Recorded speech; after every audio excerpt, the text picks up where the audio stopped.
dari BNP. Selanjutnya bapak-bapak, ibu-ibu, tamu-tamu Allah Subhanahu wa Ta'ala, tak dapat saya sebut satu persatu. Insya Allah kita semua dimuliakan Allah Subhanahu wa Ta'ala. Amin ya rabbal alamin. Yang penting diingat, umrah ini 5 saja, karena itu rukun. Rukun artinya tiang. Pembangunan ini bisa kokoh karena ada rukun. Ini adalah rukun tiang. 5 tiangnya. Yang pertama, niat. Tidak sah ibadah kalau tidak ada niat. Inna a'malu bin niat. Segala amal akan dinilai dengan niatnya. Niatnya, ada orang mengajarkan niat umroh itu panjang sekali. Tapi saya pengalaman memberikan manasik pada mak saya, pada makcik saya, pada keluarga saya yang tua-tua, pendek saja. Labbaik Allahumma umrah. Labbaika Allahumma umrah. 3 kata saja. Labbaik Allahumma umrah. Labbaik Allahumma umrah. Nah, itulah niat. Solat tadi tidak ada tempatnya. Tak ada tempat berniat dalam solat. Bedanya umrah ini ada tempatnya yang sudah ditetapkan Nabi Muhammad SAW. Jadi kalau Makkah itu di tengah, di bawahnya itu Yaman, di atasnya itu Syam, di sebelah kirinya Mesir, di sebelah kanannya Irak. Jadi masing-masing dari arah tempat ini tak boleh memasuki Makkah tanpa berniat umrah. Kalau datang dari arah Yaman, maka berhenti di bukit namanya Yalamlam. Di Yalamlam itulah dia berniat labbaik Allahumma umrah. Kalau dia datang dari arah Syam, maka dia berhenti di tempat namanya Juhfah. Tapi sekarang nama tempat itu berubah menjadi Rabigh. Saya dulu haji dari Kairo naik kapal laut, berhenti kapal itu sejajar dengan daerah Rabigh. Lalu kapten kapal mengumumkan semuanya pakai ihram berniat. Kalau datang dari arah Najd itu sekarang lihat 1000 kilo, maka berniatnya namanya di Qarnil Manazil. Kalau datang dari arah Irak, maka berniatnya tempatnya namanya Zatul Irqin. Dari atas Syam, dari bawah Yaman, dari kanan Irak, dari bawah Najd, Riyadh. Nah, kita ini sudah dari kota Madinah, maka kita berniatnya di tempat itu bernama Zulhulaifah. Besok kita dibawa ke Zulhulaifah. Tapi sekarang namanya sudah menjadi Bi'ru Ali. Bi'ru artinya sumur. Ali, sumur Ali. Dulu zaman Nabi namanya Zulhulaifah. Nabi sebelum masuk kota Makkah berhenti di Zulhulaifah. Maka besok kita pun berniat di Zulhulaifah. Sampai di Zulhulaifah, sholat sunat 2 rakaat, namanya sholat sunat ihram. Sepakat jumhur ulama, kata Imam An-Nawawi dari kalangan mazhab Syafi'i dalam kitab Al-Majmu' Syarah Muhazzab, bahwa sholat sunat ihram itu mustahab, dianjurkan. Nanti kalau ada ustaz mengatakan tidak ada tuh sholat sunat ihram, itu pendapat sebahagian ba'dul ulama, tapi mayoritas jumhur ulama, maka sholat sunat ihram itu hukumnya mustahab, dianjurkan. Tapi kita tak perlu kelahilah tentang itu. Yang mau melaksanakan sholat sunat ihram silakan. Yang tidak sholat sunat ihram pun tidak apa-apa, karena hukumnya sunnah. Saya sendiri melaksanakan sholat sunat ihram. Setelah itu barulah kita berniat. Habis sholat sunat besok di Bir Ali, labbaik Allahumma umrah. Jangan takut, jangan khawatir, karena ustaz-ustaz kita juga membimbing kita. Besok sebelum berangkat ke Bir Ali itu, kuku yang mungkin sudah berapa hari agak memanjang, potong kuku. Karena khawatir kukunya panjang lalu kemudian tipis ditarik, maka dia kena hukuman. Karena tidak boleh potong kuku, tidak boleh mencabut rambut bulu badan, tidak boleh berkata-kata fasik, tidak boleh berkata-kata rafas, seksual, wala rafasa, jangan ada seksual, wala fusuqa, tidak boleh ada fasik, wala jidal, tak boleh ada jidal kelahi. Lalu kemudian setelah berniat itu tiba-tiba ada terasa makanan menyangkut di lidah, lalu dia cabut duri dari pohon korma yang ada di Bir Ali, maka dia kena getah juga. Sampai di Makkah dia nampak burung merpati, lalu dia ini kena. Maka jangan membunuh binatang, jangan pakai parfum setelah berniat itu. Adapun sebelum berniat dipakainya parfum, disemprotkannya ke pakaian, maka tidak apa-apa. Nah, setelah berniat itu besok di Bir Ali, labbaik, mandinya di hotel. Bagi yang laki-laki pakai pakaian ihram, ibu yang perempuan pakai pakaian putih-putih semua. Laki-laki tak boleh ada yang berjahit, sehelai di bawah, sehelai di atas. Sampai di Bir Ali kita pun berniat. Setelah itu jaga, maka selama di perjalanan diperbanyaklah talbiyah. Labbaik artinya aku sambut panggilannya. Saya kalau dipanggil orang, hai Ustaz Somad, maka saya jawab ya. Tapi kalau orang Arab manggil ya Abdus Somad, maka saya jawab labbaik. Maka saya pun berkata labbaik Allah, aku sambut panggilanmu ya Allah. Karena Allah Ta'ala sudah memanggil melalui Nabi Ibrahim alaihissalam. Berapa lama? 3000 tahun yang lalu Nabi Ibrahim naik ke atas bukit paling besar dan tinggi di kota Makkah, namanya Bukit Jabal Abi Qubais. Jabal Abi Qubais. Kalau ada orang nyebut Jabal Qubis, itu kol katanya. Jabal Abi Qubais. Nanti saya tunjukkan di Makkah mana letaknya. Di belakang Bukit Sofa. Sudah dipotong bagian atasnya, dibangun istana Raja Fahad di atas. Jabal Abi Qubais. Naiklah Nabi Ibrahim di atas memanggil. Dipanggilnya lah waktu itu saya, ya Abdus Somad, kata Nabi Ibrahim. Waktu itu belum ada darah, belum ada kuku, belum ada bulu, belum ada darah, belum ada daging. Setelah 3000 tahun berlalu, barulah Abdul Somad ini menjawab labbaik Allahumma labbaik. Maka besok selama di jalan pun kita ikutlah Ustaz kita membimbing labbaik Allahumma labbaik. Kita pun ikut labbaik Allahumma labbaik, labbaik la syarika laka labbaik, innal hamda wan ni'mata laka wal mulk la syarika lak. Jangan cukupkan pada pembimbing, karena pembimbing kita tak tahan lama, dia pun mengantuk, suaranya serak sudah. Paling dia bertalbiyah agak 5 menit, habis itu pun berhenti. Jamaah pun ikut pula berhenti. Maka kita pegang tasbih yang sudah dibeli 3 hari ini, itulah bertalbiyah kita sendiri. Labbaik Allahumma labbaik, labbaik la syarika lak labbaik. Ada saja godaan mau ngajak ngerumpi, ibu itu kemarin belanjanya banyak, jangan layani. Begitu ada yang ngajak ngobrol langsung labbaik Allahumma labbaik, labbaik la syarika lak labbaik, innal hamda wan ni'mata laka wal mulk la syarika lak. Dah sampailah dalam perjalanan lebih kurang 500 km. Nabi dengan Abu Bakar Siddiq 1400 tahun yang lalu berangkat hari Senin sampai hari Senin. Berangkat dari Makkah hari Senin sampai di Kuba hari Senin. 8 hari 8 malam. Kita cuma 6 jam. Betapa besarnya nikmat Allah Ta'ala.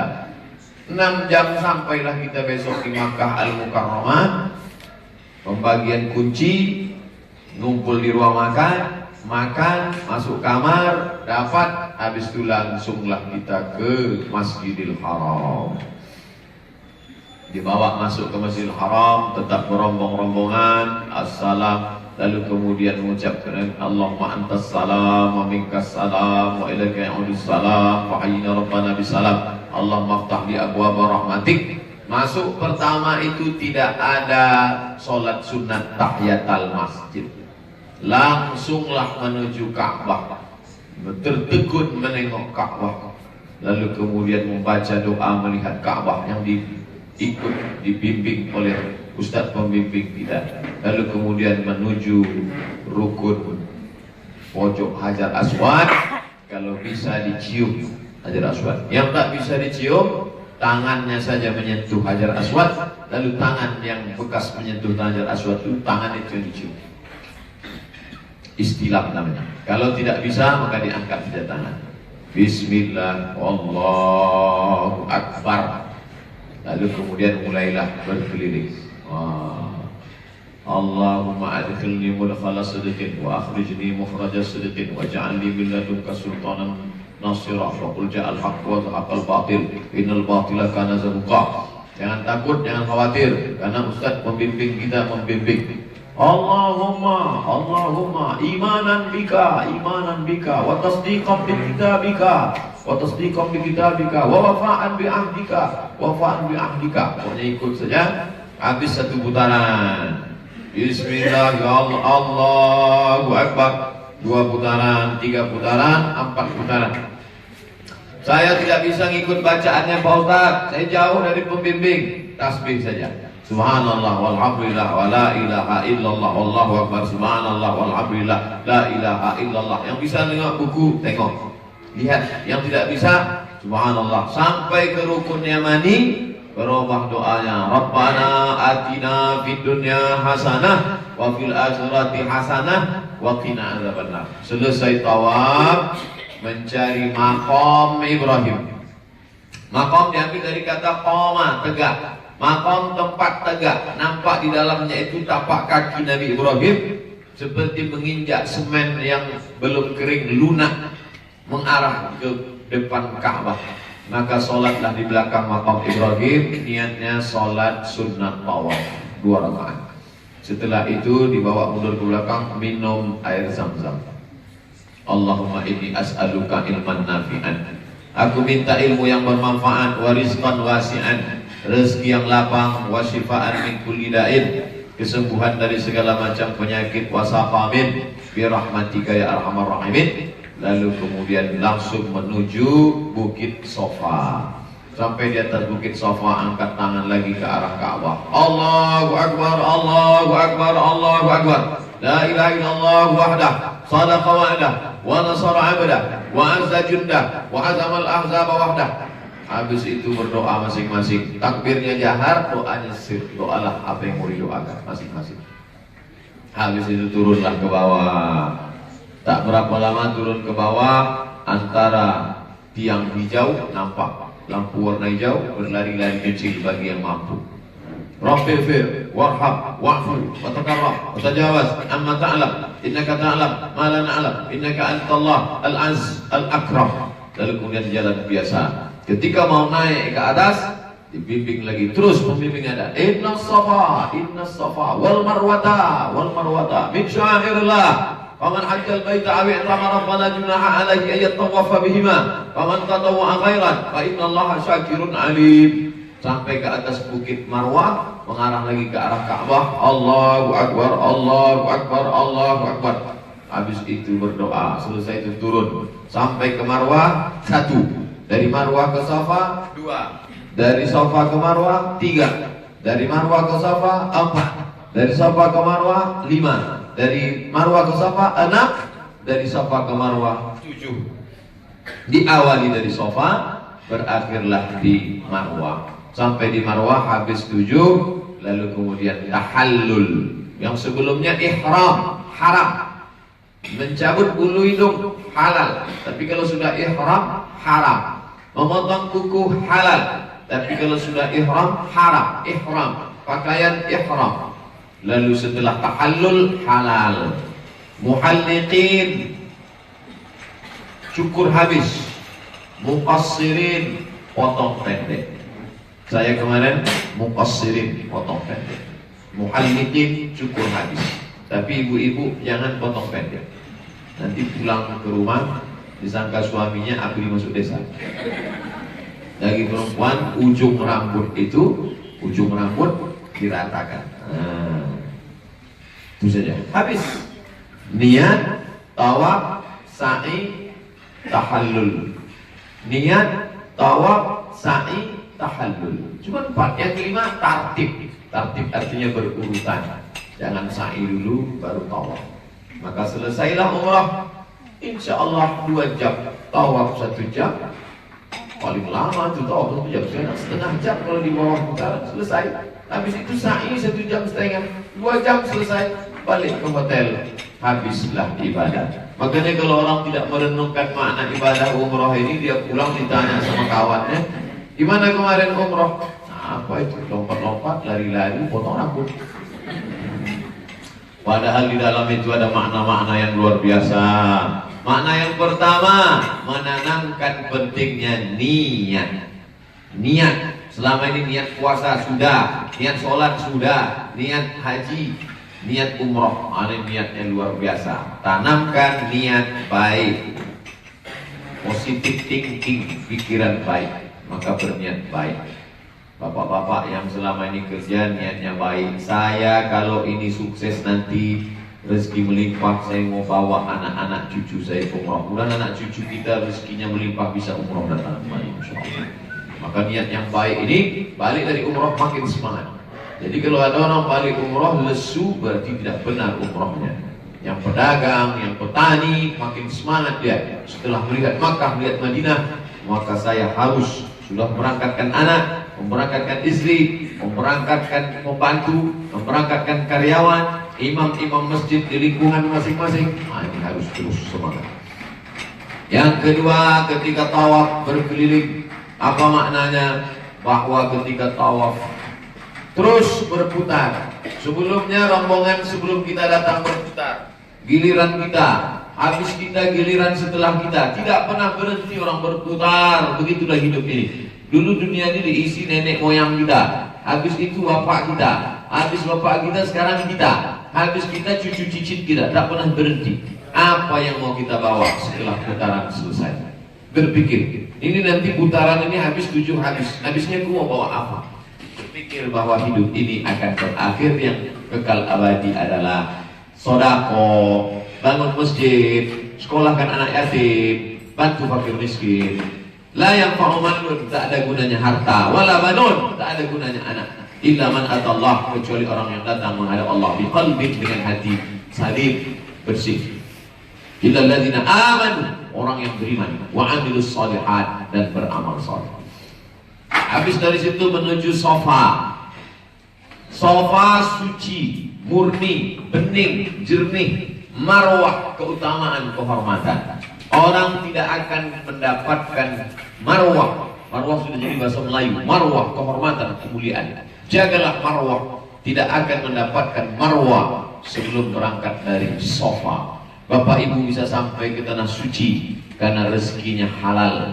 Banyak orang duit banyak tapi makan rezeki haram, isi otaknya haram, tidak terbersih sedikit pun untuk datang ke tanah suci. Banyak duitnya, mobil besar, rumah besar, bini besar, tak ada niat dia mau datang ke tanah suci. Otaknya sudah tertutup. Tapi bapak ibu dibukakan Allah hijab, maka ringan saja dia berangkat. Maka Safa berawal dari kesucian, maka mendapatkan marwah. Amalnya apa namanya? Sa'i. Nanti orang nanya, apa itu sa'i? Lari-lari kecil. Sa'i artinya usaha. Karena sa'i itu adalah usaha Hajar mencari air karena anaknya menangis. Suaminya Nabi Ibrahim, anaknya Nabi Ismail. Dia perempuan yang suci, bersih, istri Nabi, ibu Nabi, namanya Hajar, dan tempatnya itu suci. Tapi dia tidak mengangkat tangan minta, ya Allah mana air, mana air, enggak. Tapi dia lari dari Bukit Safa ke Bukit Marwah, dari Bukit Safa ke Bukit Marwah, sampai akhirnya sampai di Marwah. Tidak ada air di Marwah. Lalu sampai akhirnya dia kembali, tapi dia tak putus asa. Dia lihat air datang bukan di Marwah, tapi air datang dari tumit anak kecil yang belum pandai berjalan. Itulah tumit Ismail alaihissalam. Maka kata dia, Zamzami, berkumpullah air, berkumpul air itu. Subhanallah, buah dari usaha Hajar, perempuan yang katanya lemah, berkumpul air tak kering sampai hari ini. Bapak ibu semuanya sudah minum air itu, air Zam-Zam. Kita di Indonesia semuanya sudah minum, baik yang asli maupun yang palsu. Ada juga Zam-Zam KW itu, laknat untuk pemalsu air Zam-Zam. Orang yang minum tak berdosa, tapi penipunya itu luar biasa. Semua yang palsu laku di tempat kita, dari alman palsu sampai Zam-Zam palsu. Nah, Lalu kemudian setelah itu tahallul dengan rambut yang baru, kuku baru, rambut baru, karena setelah itu dia keluar seperti keluar dari rahim ibunya. Al-umratu ilal umrati, satu umrah ke umrah berikutnya, kafaratul lima bainahuma, menjadi penebus dosa. Maka keluarlah dia seperti bayi yang baru lahir, rambut yang lama tumbuh rambut yang baru, kuku yang baru, semangat yang baru. Masa lalu, jangan terlalu sibuk memikirkan masa lalu sehingga lupa untuk beramal di masa akan datang. Kau punya dosa di masa lalu, sudah, dosa-dosa diampunkan Allah, tapi hutang tidak lunas. Jangan balik umroh, gimana? Aku sudah tak berpikirkan dunia ini, semuanya sudah bersih. Hutang sudah bersih semuanya, bayar. Nah, maka besoknya kita sampai besok hari Rabu, malam Kamis, Kamis kita sudah fresh, bersih. Kamis, Jumat, Sabtu, Ahad, 4 hari. Senin baru kita pulang. Kamis, Jumat, Sabtu, Ahad, 4 hari yang kosong ini isi terus ibadah. Sholat berjamaah, berzikir, baca Quran. Ada ibadah yang bisa di sini, bisa di Makkah. Sholat berjamaah bisa di sini, bisa di Makkah. Baca Quran bisa di sini, bisa di Makkah. Zikir bisa di sini, bisa di Makkah. Tapi ada yang tak bisa di sini. Tawaf sunnah. Tawaf hanya bisa di sini. Tawaf hanya bisa di Makkah, tak bisa di sini. Kalau ada orang di sini mengelilingi jam yang ada di situ, ditangkap polisi. Aliran sesat. Dikelilingannya jam 7 kali, habis itu halul deh. Gila ya. Hanya bisa di Makkah. Maka nanti di Makkah tawaf. Hanya saja ada peraturan baru, yang boleh tawaf di bawah yang pakai pakaian ihram. Yang tidak pakaian ihram, yang mau tawaf sunat harus di atas. Putarannya jauh, tapi sebenarnya nampaknya saja jauh. Kalau kita jalani tidak jauh. Ustaz ngomong aja pandai. Memang Ustaz sudah coba. Saya sudah coba tawaf di atas. Saya hitung 1 jam pas. Tidak terlalu cepat, tidak terlalu pelan. Saya tawaf 7 putaran, 1 jam selesai. Jadi coba. Nampaknya aja itu. Karena kita belanja 2 jam. Tawaf 1 ibu. Ustaz nyindir ibu-ibu ya. Enggak, saya belanja 2 jam. Nah, oleh sebab itu maka ini masuk Masjidil Haram pilihannya 2. Kalau sanggup tawaf sunat. Nanti kalau ada ustaz ceramah tidak ada sholat tahiyatul masjid di Masjidil Haram. Maksudnya bagi yang mampu masuk tawaf sunat. Hari Kamis, hari Jumat, hari Sabtu, hari Ahad masuk tawaf sunat. Tidak ada tahiyatul masjid bagi yang mampu. Bagi bapak, ibu-ibu saya, makcik-makcik, ama-ama ambo dan tidak sanggup, maka dia tetap sholat sunat tahiyatul masjid. Pilihannya 2. Bagi yang mau tawaf sunat silakan. Bagi yang mau tahiyatul masjid silakan. Selama 4 hari, masya Allah amal luar biasa. Bagi yang sudah membaca Quran, mau menambah mengkhatamkan, baik. Bagi yang memperbanyak zikir, baik. Yang sudah beli zikir sampai 20 biji beli tasbih di Madinah, apakahlah di Makkah. Jangan diikat ke koper, digembok, kuncinya hilang. Bapak Ibu yang dimuliakan Allah Subhanahu wa taala, kita persiapkan diri, beramal banyak, berniat baik, insyaallah Allah kabulkan segala permohonan doa-doa kita insyaallah. Jadi itulah yang dapat saya sampaikan pada kesempatan kali ini, yang baik-baik dari Allah taala. Ada yang meragukan di pikiran Bapak Ibu tentang masalah niat, tawaf, sa'i, tahallul. Lalu Ustaz Somad yang rambutnya udah pendek mana? Dipotongkan aja gunting. Yang sudah gundul habis macam mana? Diambil pisau, dijalankan jadi kepala. Jangan yang sudah gundul habis, bulu matanya pula mau dipotong. Itulah ibadah kita. Al-umratu, satu umrah ilal umrati, kepada umrah berikutnya. Kafaratul lima bainahuma. Adapun acara jalan-jalannya tetap ada. Kita akan dibawa ke Padang Arafah. Dari Padang Arafah naik nanti kita ke Jabal Rahmah. Di Jabal Rahmah melihat tugu berwarna putih sebesar ini, pertemuan Adam dan Hawa. Lalu kemudian banyak juga yang nulis-nulis pakai spidol. Itu tak betul. Jangan pula. Yang nulis kadang bukan anaknya, bapaknya.